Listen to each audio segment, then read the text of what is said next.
if you weren't here during midweek, I suggest you go back and find it on the internet and take an hour of your time and watch it. We got into a lot of things that were very important. Talking mainly about parables and how that each of the parables that Yahshua told, what they really meant, what they were about. But I want you to know that everything in the Bible is a parable, all of it. It's written that way for the same reason that Yahshua spoke parables in his ministry. His disciples came to him and said, "Why is it you talk parables to these people? Why don't you tell them straight out?"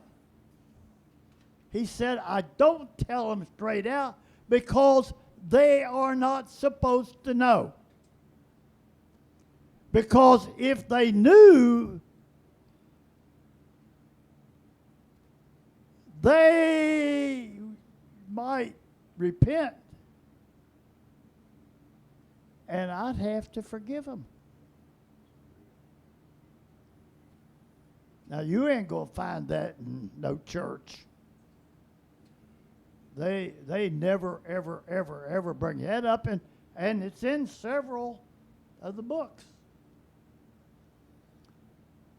Understand that the rest of the Bible is written that way. And if you don't understand it, you're not supposed to. That's something that really bothered me a long time. People that I could not understand. Why you, as an elder or as a intelligent person, you can't get this? Well, you're just not supposed to. I'll tell you what, I had several people ask me what I'm going to be speaking on today, and I said, I don't know, because many things will happen between now and then. And the reason I said that was because I've been praying for 3 days not to preach this message. I really, really don't like controversy. I don't like controversy no more than anybody else does, but turns out I'm not in charge.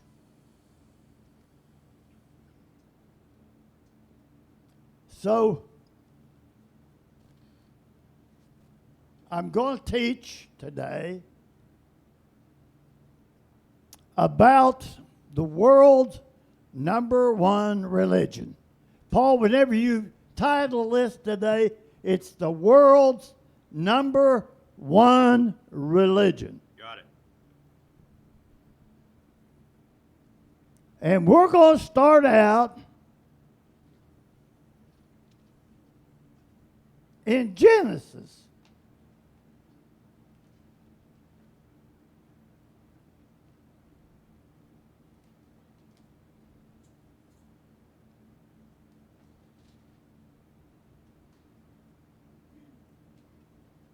Genesis chapter 2 and verse 15.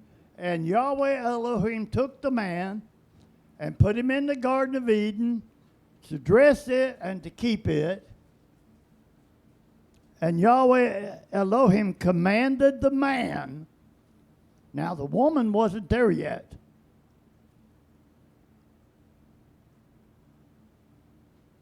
Saying, of every tree of the garden you may freely eat, but of the tree of knowledge of good and evil thou shalt not eat of it, For the day that you eateth thereof, thou shalt surely die.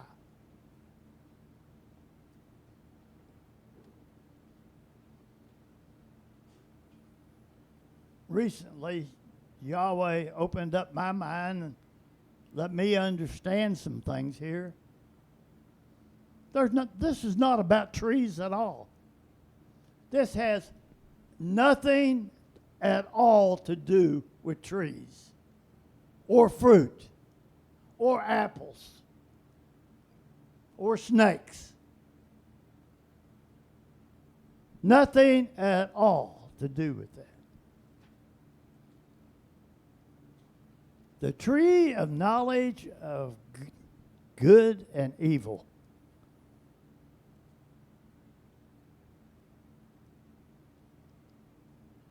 The tree of knowledge of good and evil.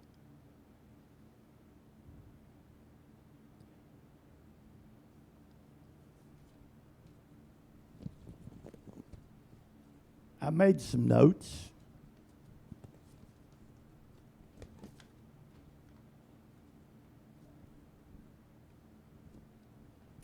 Now,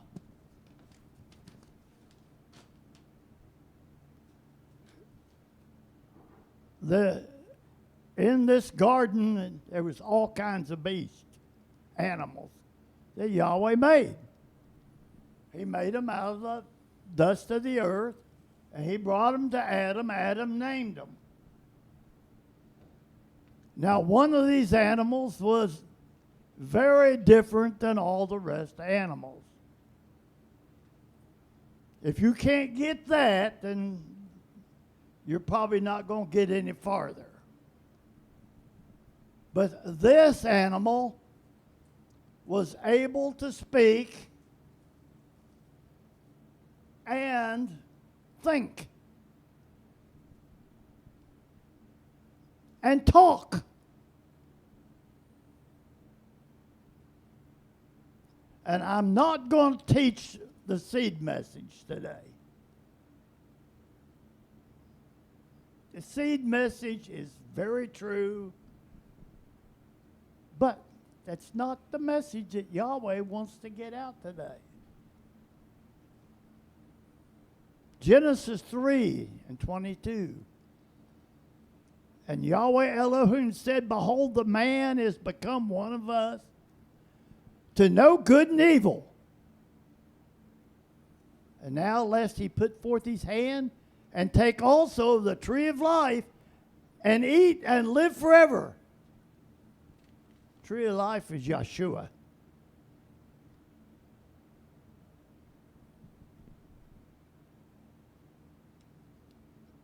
You know, mankind could have cut everything really short.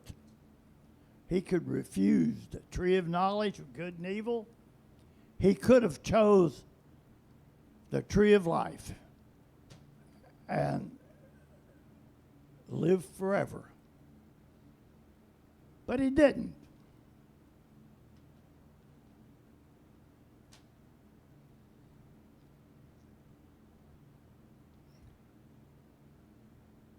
I'm going to tell some things today, and I may be in trouble with my wife for the day's over. That's okay.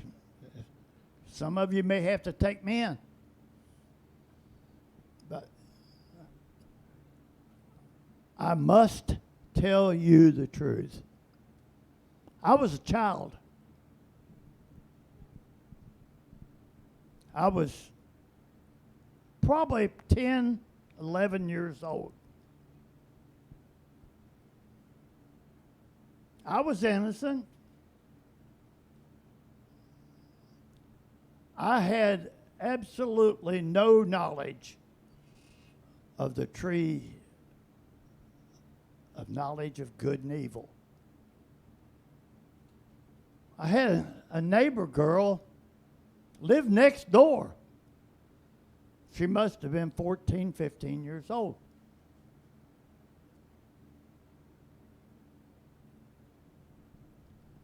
Took me in their house one day and told me that if I'd help her wash dishes, I'll take you out back and show you something.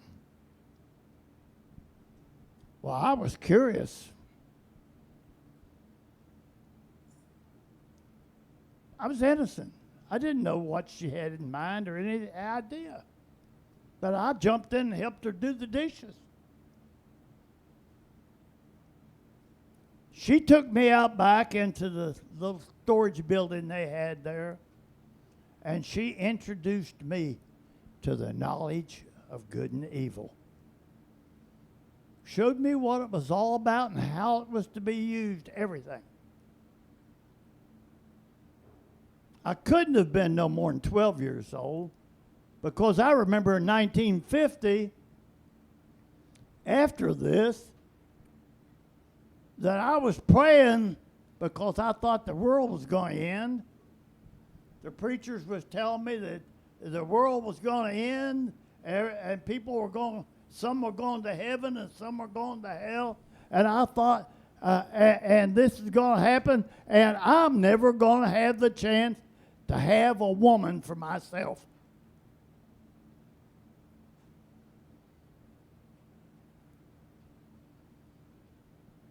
See, I told you, I woke up and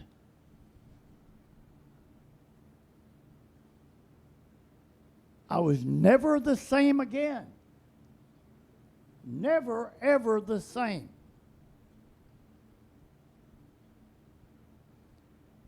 Adam and Eve were like children. They had no knowledge of good and evil. I'm going to explain to you what good and evil is here pretty soon, but it's really simple. I never thought of it before. But they didn't know. Eve partook,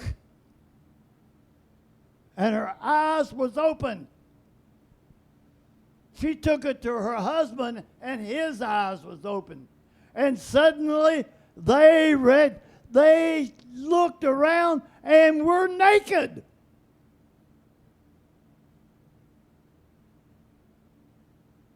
We're naked. They never knew that, but once they partook of this tree of knowledge of good and evil, suddenly they became aware that they were naked. They went out and made them some aprons. Why aprons? Aprons only cover a certain part of your body.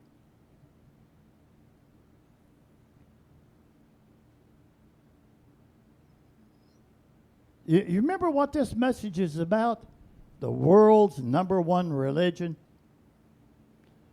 Brother Dan and Brother David, they hit on this thing earlier.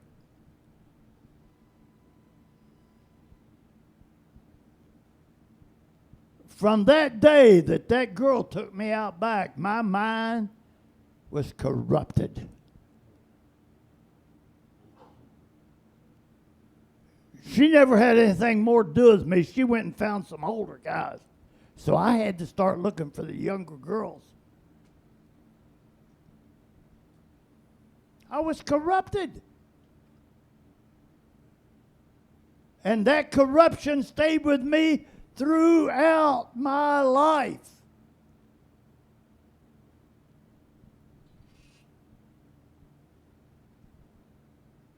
I was raised in a different time than the way things are now. When I was a boy, we went to church. And you talking about being confused, that will confuse you. Being in church and having your mind corrupted. I tried to make it two different lives.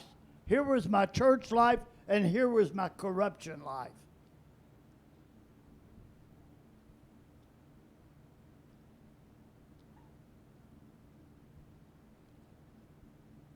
We lived in a time when things were entirely different than what they are now.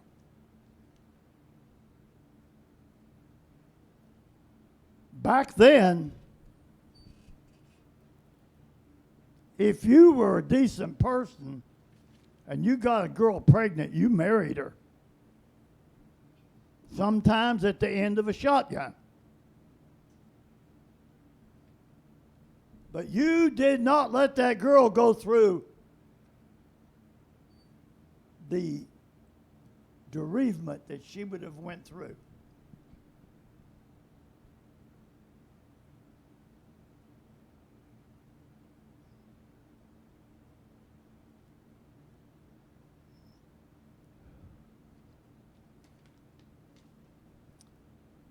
Things were different. Thanks to our sciences, they've worked out things now to where young girls don't have to be as scared now as they used to be. They got all kinds of things to give you. Make it have safe sex. Y'all have heard of the safe sex, right? No such thing. There's no such thing, but that's what they're told.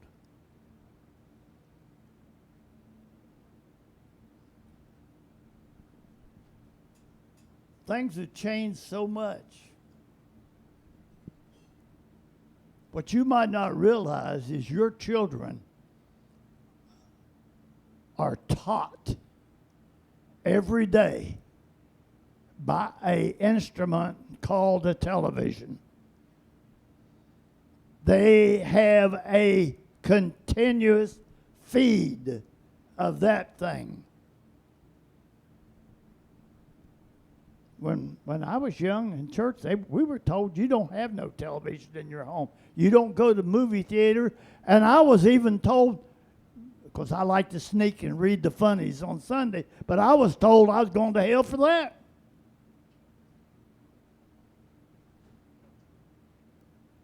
Things are different. Sin in 1940 is still sin in the year 2024. Same sin. It's just polished up. 1940s, the earliest television I ever saw was raised in the 1940s and the 1950s. They were very careful how they fed you sex. But they did. They did. They made allusions to it.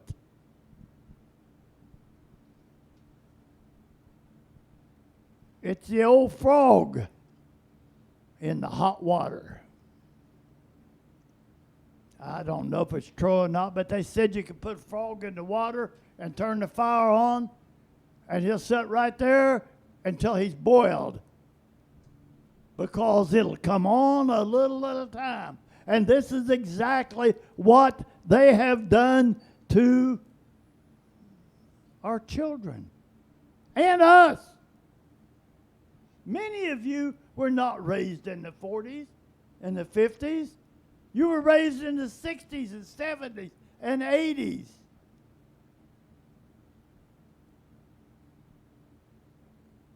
Today, you can turn on any show you want to, and a young woman in that show will run and jump in bed with anybody that she wants to. And it's okay. And the guys are no better. I know we used to, some ones we used to like to watch with, I can't even think of his name, but there were 4 guys. I mean, 4 people, 2 guys and 2 gals.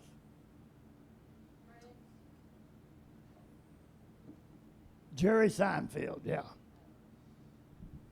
And it was all about them transferring every possible chance they had to have sex with another person. This is what it's all about. But they made it funny. They made it something to set your interest.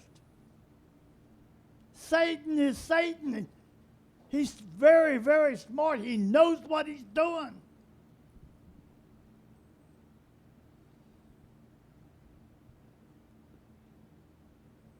Today,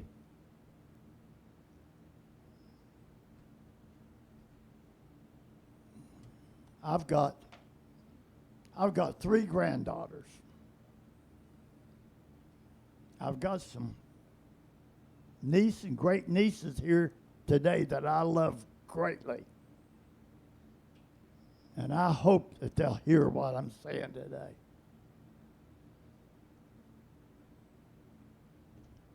I got 3 granddaughters that I love. Been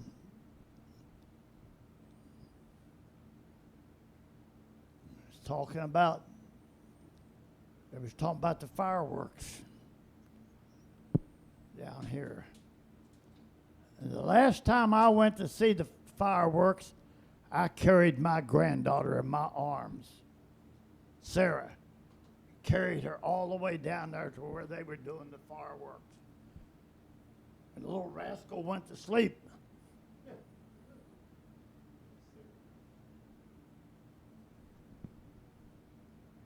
Sarah and Chelsea and Kayla, beautiful girls, beautiful. Love us. All 3 of them do. They love us. They let us know that they love us. All 3 of them live in fornication. And it's okay.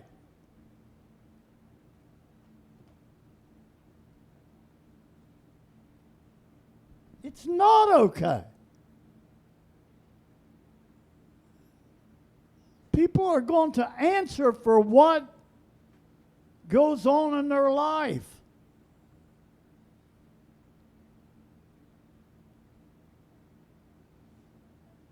I got 6 kids. And 5 of them had their life, marriages crushed up because of this very same thing.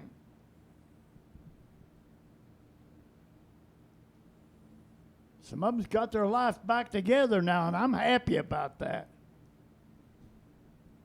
The 6th one, if she had not had the stay power that she got from her mother, it would have been her too.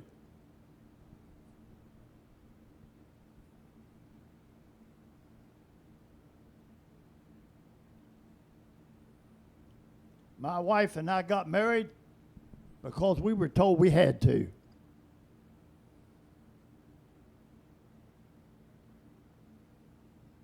We really didn't intend to get married at all. When we got together, we were just having fun.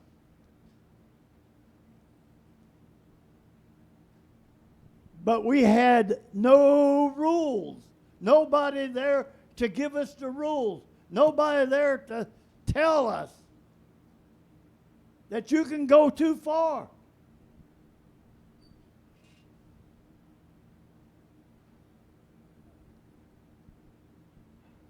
We lost our first baby. And I always felt like, I don't think I've ever said, but I always felt like it was because it was conceived in fornication.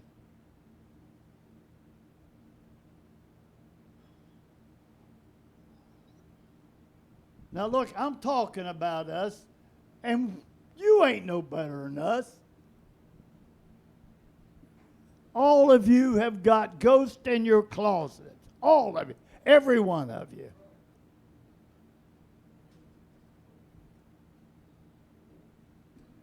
But Yahweh wanted this message out today.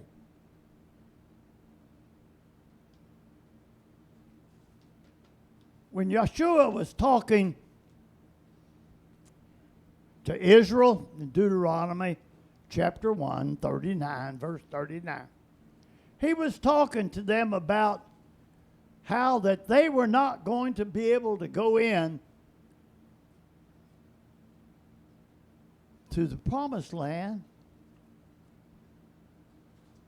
But he said it in this way. Moreover, your little ones, which you said should be prey, and your children, which in that day had no knowledge between good and evil. They had no knowledge between good and evil. They were like Adam and Eve was. They were like I was. Like you probably were.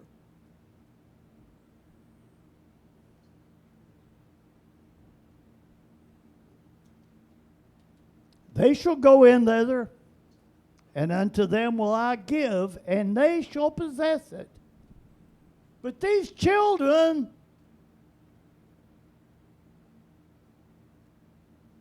whenever they were worried about them becoming victims, they were going to go in.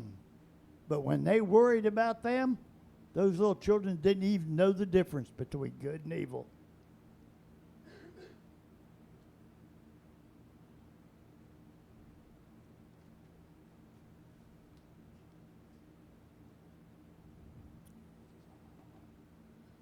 You see, sex was a tree. And sex can be used for good or for evil.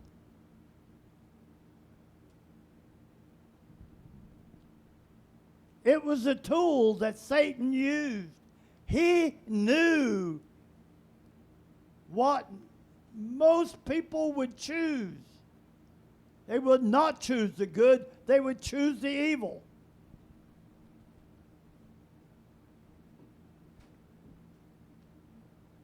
Think about it.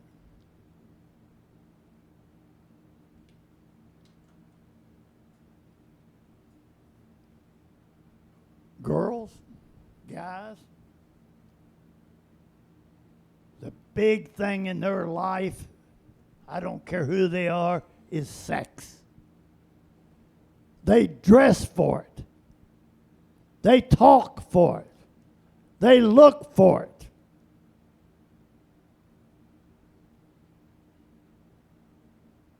Why? I think that we should be very careful how we dress. We don't have a dress code here. You want to know why? Because the dress code is in the family. It's with the husband. You husbands, you elders, if you don't rule your house, you don't have no business up here. If you don't rule your wife and children, you don't have no business up here, or back there, or back here.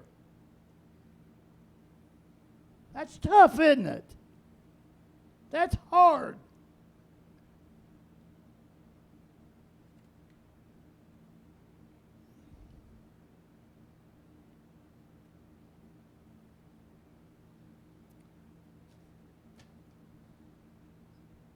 I wrote down some scriptures in Hebrews chapter 5. Paul, writing to the Hebrews, if you'll remember in chapter 5, he was talking to them about growing up and quit being a baby. But he said, but strong meat belongeth to them that are full age, even those who by reason of use have their senses exercised to discern both good and evil, to know the difference.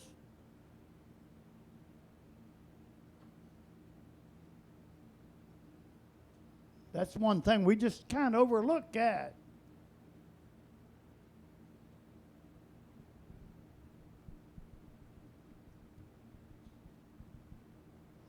Everyone, I marked Romans chapter 5, And somehow somebody's turned it around where it's not there anymore. But I can find it. I want you to understand something. Every person that is born in sin.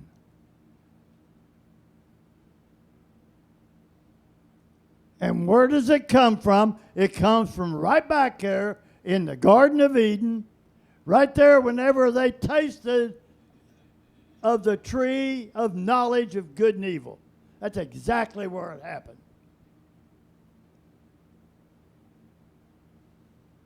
I'm going to start here in verse 12, chapter 5, Romans chapter 5. Now try to understand this. Wherefore, as by one man sin entered into the world. You all know who that was? Adam. And death by sin, and so death passed upon all men. Death was given to Adam back then. If you partake of this, you are going to die. And because of that, you are going to die.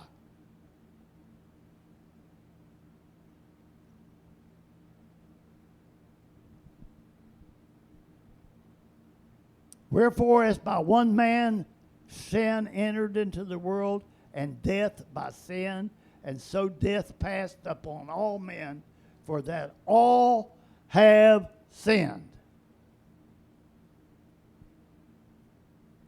For until the law, sin was in the world, but sin was not imputed when there was no law. Nevertheless, death reigned from Adam to Moses, even over them that had not sinned, after the similitude of Adam. See, death reigned even over those that didn't do the thing that Adam did. They're still sin, and they are still guilty. Do you understand that? I sure hope you do. Let me read it again. Nevertheless, death reigned from Adam to Moses, even over them that had not sinned, after the same way that Adam did, who is a figure of him that was to come. But not as the offense, so also is the free gift. For if though the offense of one many did, much more the grace of Elohim and the gift of grace, which is by one man, Yahshua the Messiah, has abounded unto many. And not as it was by one that sinned, so is the gift, a judgment by one, to condemnation. But the free gift is of many offenses unto justification. For if by one man's offense death reigned, by one much more they shall receive the abundance of grace and gift of righteousness shall reign in the life of one Yahshua the Messiah. Now, how could he do that? How could he overcome that? How could he overcome that sin of Adam in every man? Easy. By coming and being born of a virgin. The only way. The only way he could be sinless before Yahweh.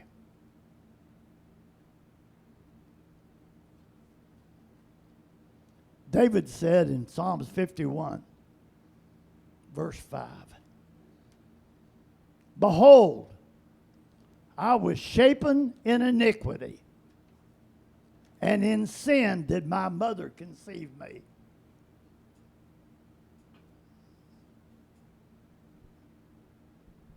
It's exactly how you got sin. But this is it. Listen, there is a good use for this. There's a good use for this knowledge. And that good use is by a man and a woman loving each other, being married before Yahweh, and coming together. Desiring to be a part of each other. That's the good part. The evil part is what you see on the TV, what you see in the streets.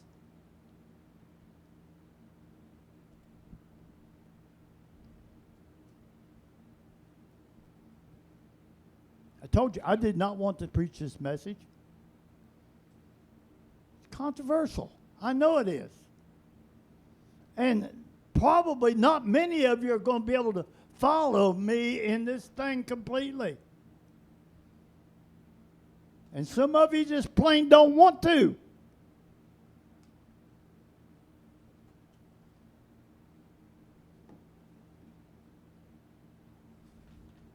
But you're not coming against me. You're coming against the Holy Spirit. The Holy Spirit is the Spirit of truth. You better understand that. It is the Spirit of truth.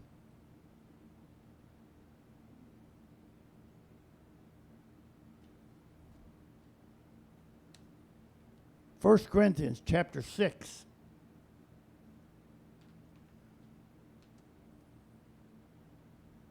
Know ye not that your bodies, at verse 15. Know ye not that your bodies are the members of the Messiah?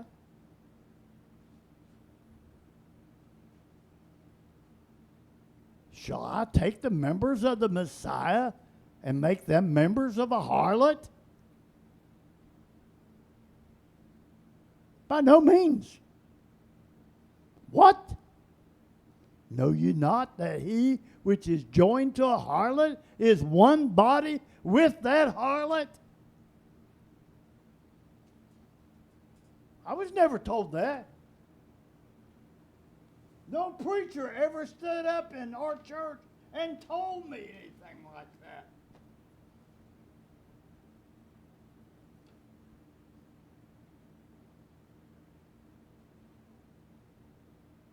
But he that is joined unto Yahweh is one spirit. Flee fornication. Every sin that a man doeth is without the body, but he that committeth fornication sinneth against his own body.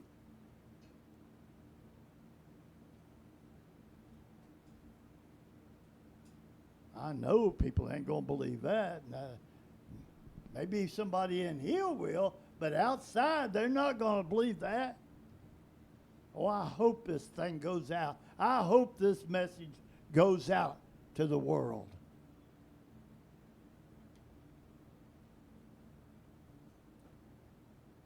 What? Know ye not your body is the temple of the Holy Spirit, which is in you, which ye have of Yahweh?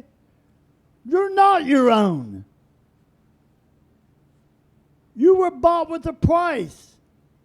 Therefore, glorify Yahweh in your body and in your spirit, which are His.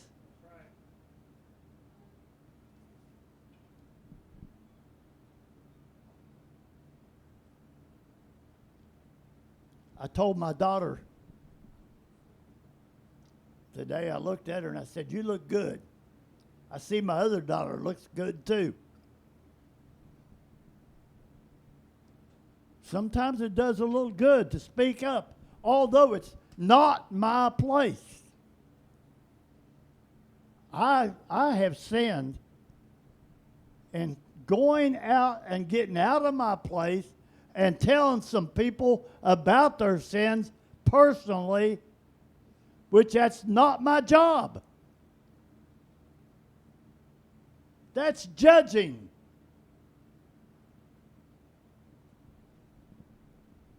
Yahweh has whipped me for it and told me to straighten up and not be doing it. I preach the word. That's right. It's between you and Yahweh whether you accept it.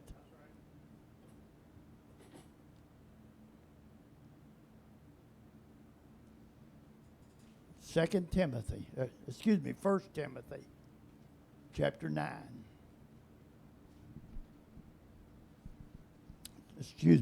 1 Timothy, chapter 2, verse 9.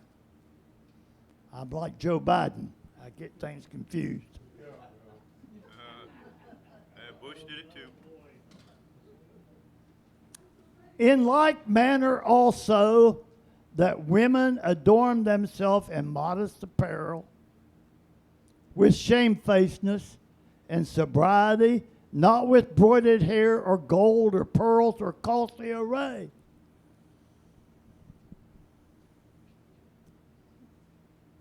Women don't like to hear this. But you don't want to meet Yahshua unless you have agreed to it.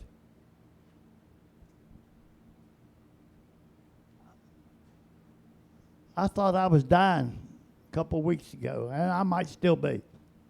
I don't know. This might be my last message. And if it is, I'm glad.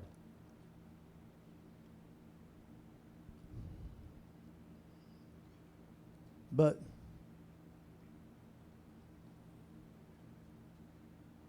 I was thinking when I was thinking I was about to die, I got to reading about those that are going to take the mark of the beast. How that they are going to be cast into the flames and they're going to suffer eternally. No hope of getting out. No hope of it getting better. I don't want that.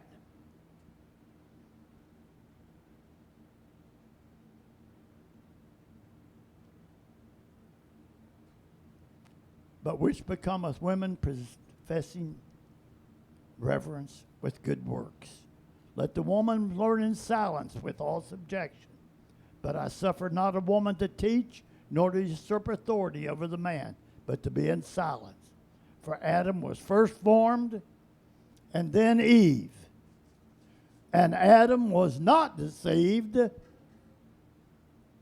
but the woman being deceived was the transgressor. That's all the way back to Genesis again.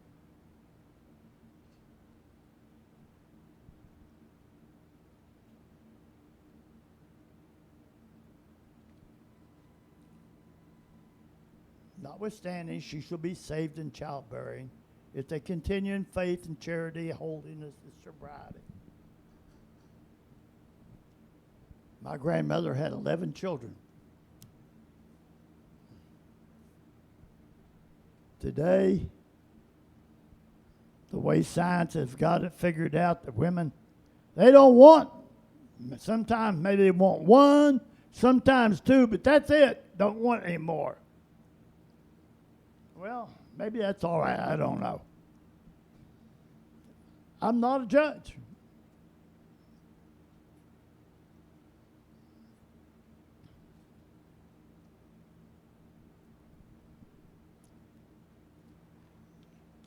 I have one last thing to tell you. And I want you to pay close attention to this. This religion, this sexual religion that's over the world,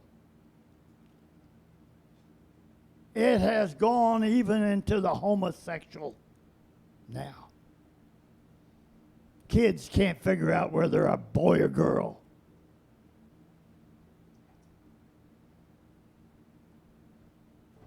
And you're a bad person if you say anything against them. It's going to get worse. Be ready for it. Yahshua said, as it was in the days of Sodom, it's going to be that same way when I come back. And they forced people into it. Absolutely forced people. Beat down the doors to get to them. You don't think that's the way it's going to happen again? They are going to rule. Be ready for it. They are going to rule.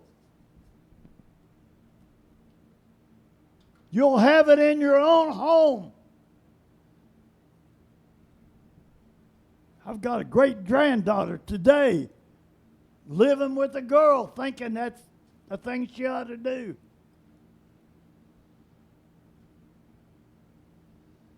You men got to be masters of your home.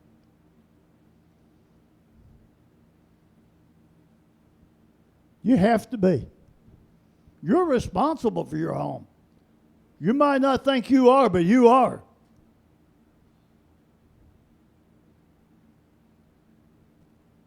If you don't have a clean home, it's your fault.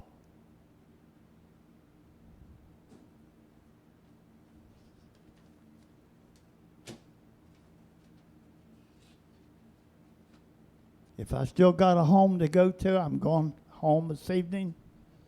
I'm going to call this lady up in Minnesota that wants to know more about the truth.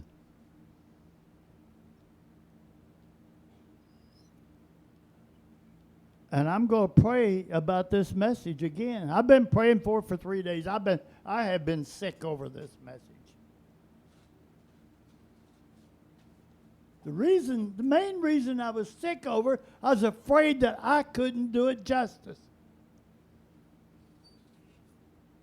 But the Spirit has done it. You have no reason to question anything that the Spirit has brought to you today.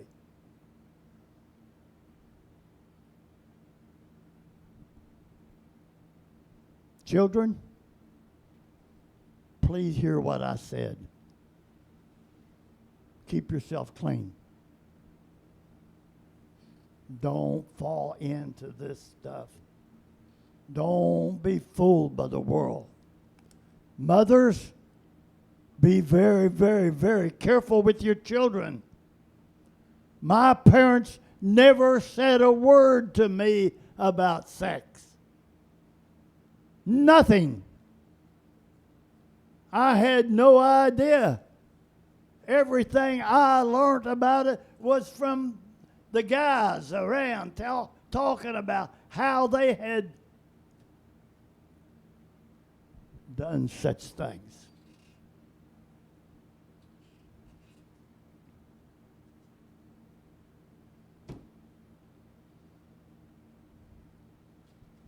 I'm 86 years old. I hope that I have overcome this thing because I don't allow my mind to think of it. If you allow your mind to think of it, then you're part of it. You know what it is now. You know. You've been told.